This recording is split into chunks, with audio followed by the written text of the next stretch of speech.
guys, welcome back to my channel. My name is Adenike Olakunle. For those who are seeing me for the first time, I'm also known as the Scent Nurse. As you can see from the title of this video, I'm going to be talking about something that is really interesting. One of the things that motivates me to do these videos, and share this kind of information is because I have made some mistakes and I really don't enjoy seeing other people going through the same mistakes.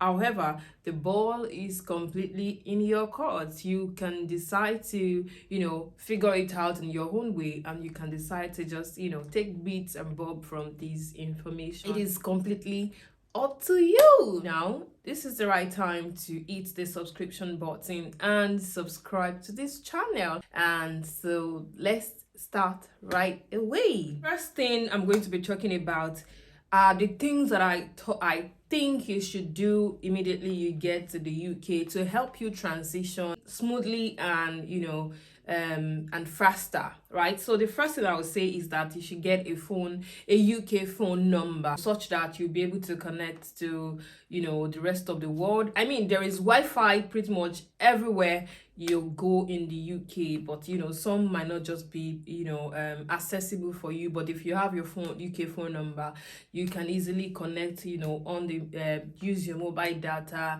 for everything. Number two, set up your bank account. The additional thing I'm going to say that is, if they offer you credit card in your bank, please don't say no to it. Just go for it, collect it. You just need to be prudent. Number three would be that register with a GP. A GP here is like your primary health center. It is within your immediate environment. When it's not urgent, when you don't have to go to the hospital, like emergency, GP are your go-to people that you can talk to unless in an emergency and you can go to the hospital at that. Make sure you register with your GP such that you are not waiting until you fall sick before you register with your GP. Number four would be obviously to pick up your BRP. The nearest post office to you is where you're going to pick up your BRP. As at the time that I'm sharing this information, that is what I think is still obtainable. Now, transitioning into your role, into your workplace, what I think you should do, ask a lot of questions. There is no foolish question. There is really no question is too small or too big to ask. Make sure you ask. If you cannot ask the person that is inducting you, ask your colleagues, maybe people that are already at work before you. There are so many things that people know that if you don't ask them, they're probably not going to tell you about it, and it will be your loss. So ask questions as many times as possible. Yeah, they will see you as someone that is always asking questions, but it's better than being cheated or just missing out on things that you should be embracing, right? No question is too small or too big, right? Another thing is that familiarize yourself with your workplace policies. You see, every workplace in this United Kingdom, they have their policies, and these are the things that bind the organization and what is expected of you as a staff in that organization. So you have to know them, even if you don't know them like 100%. You have to know you have to have an idea of what is expected of you in different roles. For example, I'm going to talk about the sickness policy or sick leave policy or annual leave policy, right? So if you are sick, if you fall sick for one day and you are entitled to sick leave in the UK, but I'll be talking from the NHS point of view. I think it's pretty much the same in all the NHS. You are entitled to sick leave, right, which is not part of your annual leave, and you can take, I think in the first year of your resumption, you are not supposed to have more than 3 episodes, right? And this episode is where I messed it up completely, right? So if you fall sick today and you take one day sick leave and you come back the following day, that's 1 episode. if you fall sick and you take like 3 weeks, 2 weeks, 3 weeks, even 1 month as at once, that is still one episode. So if you take 1 day here, 1 day there, and 1 day there, and that's 3 episodes, and someone else will take 1 month here, 1 month next, and 1 month there, is still 3 episodes. So you need to really read. I messed it up. I didn't use it wisely. I mean, I would feel like, well, I was afraid, right? I didn't know what was obtainable, so I was afraid most of the time when I fall ill. I would just say, "Oh, I'll take 1 day, maybe, even if I just feel better, slightly feel better, I'll pack my bag and say I'm going back to work. But according to the policy, that's because I didn't have an idea. So make sure you familiarize with what is it that is obtainable in your place of work when you fall sick. These are the questions you need to ask. And you may not know, your colleagues may know. I mean, it was until I talked to people that, oh, they already told me I have 3 episodes and they are going to do sickness meetings and all of that, and I'll be on monitoring and all that. And that was when I was told, you're not supposed to do it that way. If you feel sick, if you are still ill, if you fall sick, you can take up until this moment, and you can take 7 days self-certified, and you can take, if you continue to be on sick leave after that 7 days, you need to ring your GP, to get you your to get you a sick note that you can present to them at work to say, why are you still on sick leave at that point. So you need to really know these things. If not, you're just going to be missing out, and you're going to be stressing yourself, and your transition can look like as if you are really worn out and burnt out, and you don't know what to do, or you are being cheated.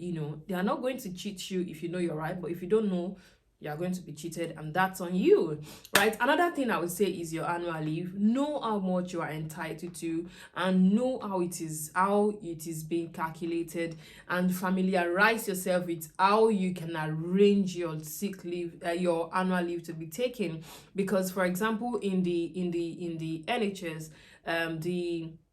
the annual leave is supposed to be between April 1st of April to March 31st of another year. So it's from April to March of another year, right? So now, as at today that I'm recording this video, if I am yet to take today, 1st of April, if I am yet to take my annual leave for up until March 31st, yesterday, it means that I have lost it. If not that I have arranged with my manager to take it sometimes later during this month or within the first quarter, right? So another thing I would say is that you should join a union. Every trust or every region, they have the ones that are really active in their place, because some people say Unison is very good, and some people say RCN is very good. To be honest, I have joined the two of them, and to me at this point, I think RCN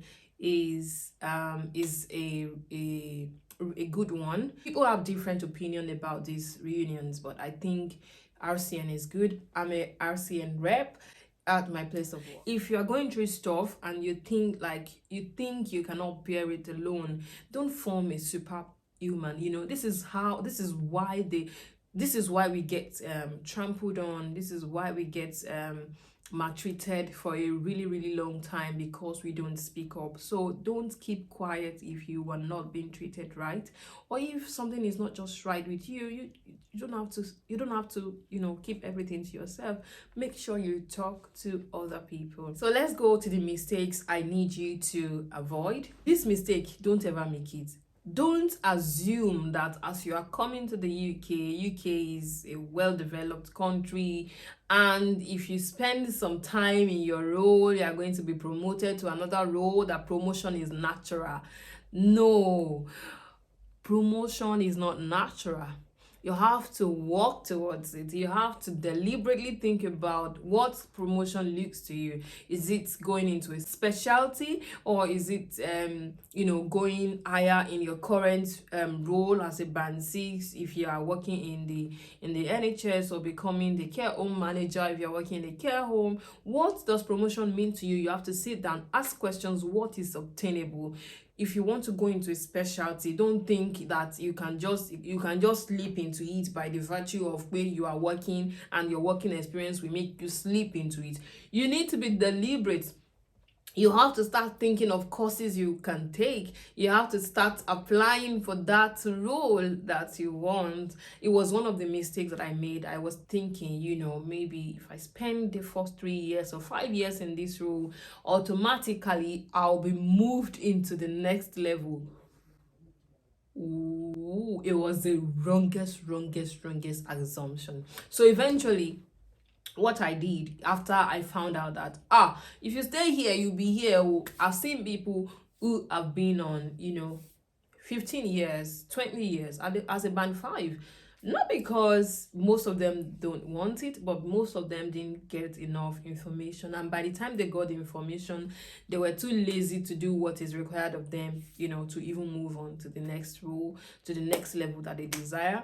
If you really desire growth, you have to plan and work towards it actively, and you can't do this in isolation, which means you have to talk to other people. As I said, the wrongest place to be a lone ranger is in the UK, to be honest. To be a lone ranger, to want to do your things codedly, you probably be suffering in silence. You probably be missing out on goodies. You probably be left behind in so many things if you are not networking with other people, whether in your local trust or even in other places, online with social media now. And with there is one group on Twitter, I think Nigerian in the UK, and there are so many WhatsApp groups.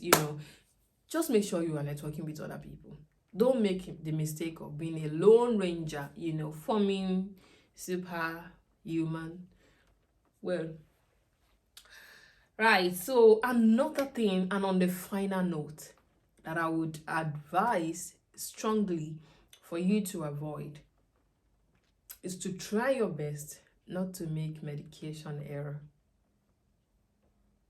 Try your best not to make medication error. It is almost unforgivable if you make medication error.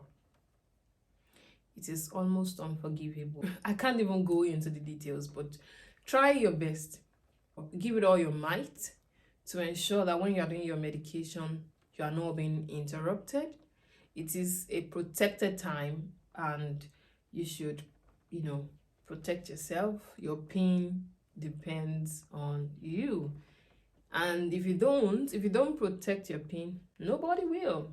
Not even your employer. I hope that this helps you to transition into your new role and to settle down in the United Kingdom. If you have been in the UK for some time, and if you're one of our ancestors and you have a clue, you have more information on how to help people to transition into their roles and into the United Kingdom, just share in the comment section if you don't mind. Please let me know if you enjoyed this video, and if you have any question, please don't forget to drop them in the comment section. Don't forget to share this video with your friends. Don't forget to subscribe to this channel.